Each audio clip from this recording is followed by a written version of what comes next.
안녕하세요, 유수입니다. 오늘은 매력적인 느낌으로 말하기 라는 제목으로 여러분들과 유익한 시간을 함께 해보도록 하겠습니다. 요즘 제가 이제 제일 관심사항 중에 하나가 원래는 안 그랬는데 이제 관심이 점점 많아지는 부분이 뭔가 하면 어떻게 말을 해야 상대한테 또 호감을 느끼게 할까? 호감 있게 전달을 할까? 이제 이런 거를 많이 생각하고 있어요. 근데 당연히 제가 이제 직업이 그렇다 보니까 유튜브에서도 어떻게 하면 똑같은 내용이라도 더 호감 있게 전달을 할까? 그리고 이제 강의를 가잖아요. 기업 강의 가서도 이제 처음 만나는 그 청중들한테 어떻게 하면 호감 있게 전달을 할까? 특히 요즘 이제 온라인 강의도 많이 하기 때문에 온라인은 훨씬 더 어려운 것 같아요. 그래서 그런 부분에 대해서 내가 어떻게 하면 좋을까? 여러분들도 같은 고민을 아마 갖고 계신 분들이 참 많을 것 같은데요. 그렇게 호감 있는 어떤 매력적인 말하기 이런 게 참 굉장한 무기구나 이런 생각을 요새 많이 하게 돼요. 대단히 중요한 일이라는 걸 알게 되면서 이제 어떻게 하면 그렇게 할 수 있을까 이걸 이제 제가 이제 공부하려고 이렇게 막 정리를 하다가 여러분들과 이제 함께 나누면 좋겠다. 그래서 이제 몇 가지로 정리를 해봤어요. 그래서 오늘 그 이야기를 함께 해보도록 하겠습니다. 똑같은 말을 이제 하는데 어떤 말은 굉장히 근사하게, 어떤 사람이 얘기를 하면 굉장히 근사하게 느껴지고, 또 어떤 사람이 말하면 굉장히 듣기 싫은 경우가 있잖아요. 목소리도 듣기 싫어. 막 이런 경우도 있단 말이죠. 그러니까 말의 내용이 아닌 그 외적인 요소들이 보이지 않게 대단히 큰 힘을 발휘하는 그런 요소가 된다. 그렇기 때문에 우리는 말의 내용도 물론 중요하지만 그 외에 합쳐져야 될 요소를 신경을 많이 써야 된다라는 그런 생각인 거죠. 그런 요소를 구체적으로 한번 이제 알아보도록 하겠습니다. 첫 번째, 내가 말할 때 상대방에게 매력적으로 느끼게 하는 것 첫 번째 요소는요. 저음으로 빠르지 않게 말하는 거예요. 저음으로 빠르지 않게. 그러니까 모든 어떤 스피치 강사들이 항상 이제 이 부분에 대해서 이제 먼저 트레이닝할 때 이 부분을 얘기를 하더라고요. 그 연예인을 예로 들어볼 때 왜 이렇게 고음으로 완전히 하이톤으로 이렇게 막 빠르게 따다다다다 이렇게 얘기하는 그런 연예인들 있잖아요. 그런 연예인들은 이제 비호감 약간 캐릭터예요. 그런데 그 연예인들은 그 캐릭터를 고수해요. 왜냐하면 그게 자기 특성이니까. 그게 이제 자기의 어떤 유니크한 어떤 그런 캐릭터이기 때문에 그걸 고수하는 경우가 있죠. 그런데 우리는 그런 식으로 높은 음과 따다다다 빨리 말하는 어떤 그런 나의 말투, 음색을 유지할 이유는 없습니다. 그건 이제 별로 나 스스로한테 도움이 안 되는 거예요. 그래서 톤이 내가 지금 너무 높다거나 아니면 말을 너무 빨리 한다거나 그런 어떤 점이 나한테 있다라고 하면 말을 좀 더 천천히 딴 사람이 들었을 때 편안할 만큼 이제 차분히 얘기를 하는 습관, 그 다음에 너무 고음이면 톤을 좀 낮추는 습관 이런 것들이 대단히 도움이 될 것 같아요. 그래서 귀 자체가 고음을 좋아하지 않으니까 왜냐하면 이제 불안정한 어떤 느낌을 갖게 되잖아요. 고음이. 그래서 서두르지 않고 이야기를 하게 되면 듣는 사람이 이제 신뢰감을 갖게 되는 거죠. 이제 평소 이제 성격 때문에 굉장히 급한 성격들이 있어요. 급한 성격들은 말을 빨리 하게 되는 거죠. 그래서 습관이 되는 건데 일부러라도 톤 다운 시키고 차분히 말하기 연습을 이제 스마트폰 동영상 딱 켜놓고 자기가 이제 말에 버릇하는 거 이런 거 많은 도움이 됩니다. 굉장히 좋은 느낌으로 바뀌겠죠? 자, 두 번째 볼까요? 불필요한 말 습관을 생략하는 거예요. 굉장히 중요한 내용인데 고치기가 제일 어려워요. 말 습관이 무섭죠. 이제 자기가 이제 스스로 이제 느끼기 어렵잖아요. 내가 이렇게 나쁜 말 습관을 갖고 있다라는 거를 이제 느끼지 못하기 때문에 예를 들어서 이제 말끝마다 막 진짜야 이렇게 얘기하는 친구도 있어요. 아니면 말을 시작할 때 습관적으로 있잖아. 이렇게 얘기하는 거죠. 뒤에 항상 넣는 거 있잖아. 이렇게. 그리고 이제 말하면서, 이런 거지. 많이 넣는 경우 있고. 그래서 저도 맨 처음에 이제 방송 처음 시작할 때 되게 심했어요.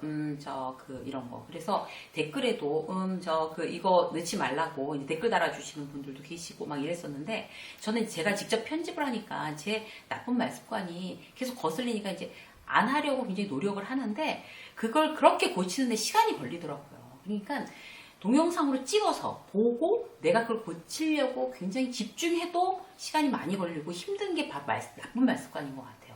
여러분들도 내 얘기를 직접 찍어서 영상을 보면서 고쳐보려고 하는 노력이 대단히 효과가 있습니다. 그리고 왜 이런 누구 얘기 들었을 때 계속 어머 어머 이런 감탄사를 막 연발하는 경우도 있고 웃긴다 진짜 막 이런 얘기를 이제 웃긴다 습관적으로 웃긴다 진짜 웃겨 막 이런 말을 하는 것도 남발할 경우에는 굉장히 좀 좋지 않게 들리죠. 이렇게 매력적으로 들리지 않는 거죠. 이런 것도 있어요. 누가 얘기 이제 자기 얘기 끝나고 나서 진짜야. 뭐 사실은 진짜야. 이런 말을 이제 또 습관적으로 누가 아니래. 그런데 이제 자기도 모르게 이제 그렇게 하는 경우 있고 무슨 이제 말을 할 때 어떤 불분명한 어떤 형용사 엄청 무지무지 엄청나게 이런 말을 자주 쓰는 것도 신뢰감을 떨어뜨리는 어떤 그런 습관이라고 합니다. 나한테 이렇게 불필요한 말 습관이 없는지 친한 사람한테 물어보는 것도 좋은 방법인 것 같아요. 누가 그렇게 대놓고 그런 말 좀 자주 쓰지 마 라고 얘기 안 해주잖아요. 정말 친한 사람 아니면은. 그래서 나한테 혹시 어떤 나쁜 말 습관이 있지 않아? 라고 이제 친한 사람들한테 아니면 가족들한테 물어보고 있다 그러면 그걸 갖다 고치려고 의도적으로 노력하는 거 나를 이제 얘기할 때 좀 매력적으로 더욱 이제 매력도가 높아지는 굉장히 좋은 방법이 되겠습니다. 자, 세 번째 볼까요? 세 번째는요. 유행어, 축약어, 비속어를 남발하는 거. 굉장히 사람을 이렇게 격을 떨어뜨리는 그런 말 습관입니다. 그럼 이제 전혀 매력적이지 않겠죠. 유난히 이제 당시 유행어를 즐겨 쓰는 사람들이 있어요.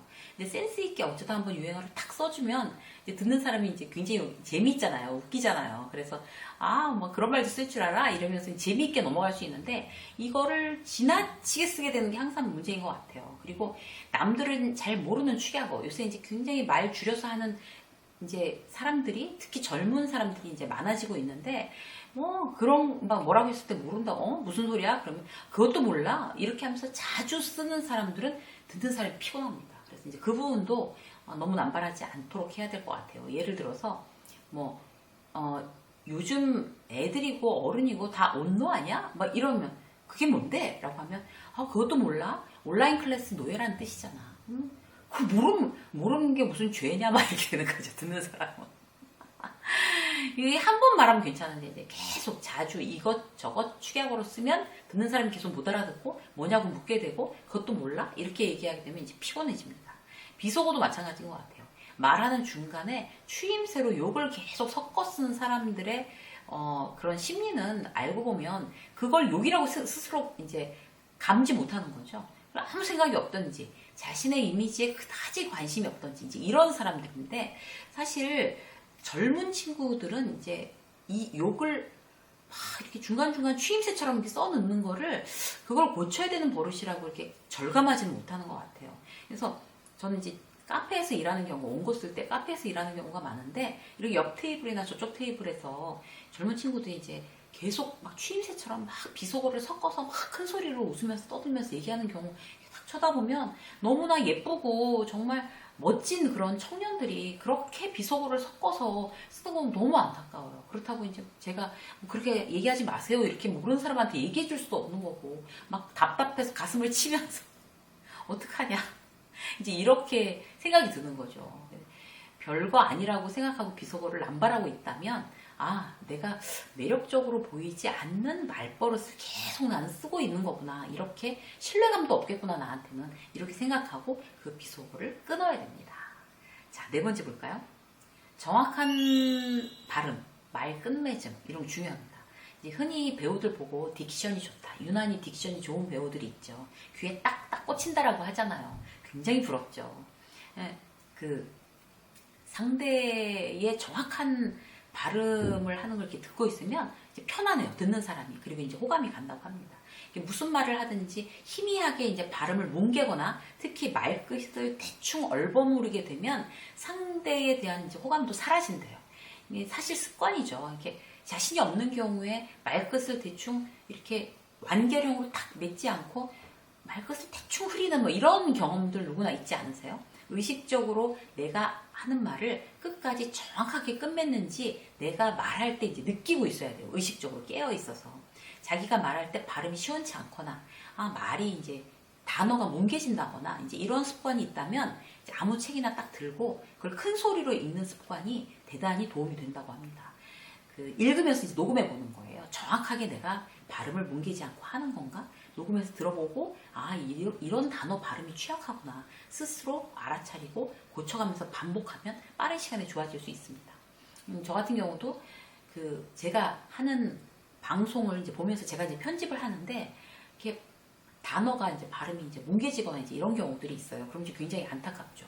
그래서 절대로 이제 좀 귀에 탁 꽂히는 그런 발음을 하고 싶다라고 이제 생각을 하면서 많이 고치려고 하는데 지금 그나마 많이 좋아진 것 같아요. 근데 그게 내내 신경을 쓰고 노력을 해야지만 그게 좋아지는 것 같습니다. 시간이 많이 걸려요. 그래서 여러분들도 왜 미국 드라마를 봐도 그렇고 한국의 굉장히 좋은 배우들이 말하는 걸 들어도 그렇고 정말 어떻게 발음을 이렇게 정확하게 할까 이런 막 감탄이 들 때가 있잖아요. 그렇게 보고 이렇게 해봐야지 라고 이제 흉내내는 어떤 그런 이렇게 습관 그런 것도 굉장히 도움이 될 것 같습니다.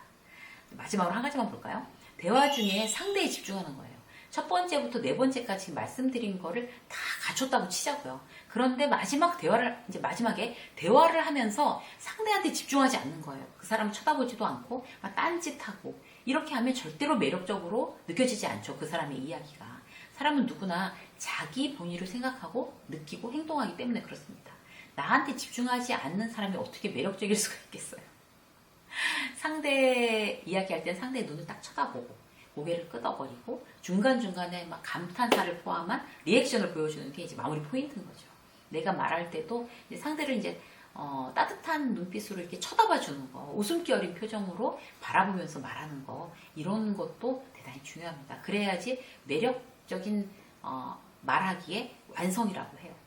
매력적인 사람으로 이제 말하기의 어떤 5가지 말씀드렸는데 사실 생각해보면 굉장히 기본적인 것들이죠. 그런데 우리가 정말 애써서 신경 쓰고 막 내가 말할 때 깨어있지 않으면 무심코 놓치기 쉬운 그런 일들입니다. 오늘부터 이제 5가지 빠짐없이 체크하셔서 정말 매력적으로 지금 뭐 우리가 아나운서처럼 설마 뭐 매력적인 말하기를 할 수는 없을지도 몰라요. 왜냐하면 우리는 그게 직업이 아니니까. 그렇지만 지금보다 훨씬 더 내가 매력적으로 남에게 의사를 전달하는 그런 사람이 되고 싶다라고 하면 5가지 의식적으로 신경 써서 여러분들께서 노력하시고 연습하셨으면 좋겠습니다. 유쌤의 직장서 오늘 여기까지 하겠습니다. 고맙습니다.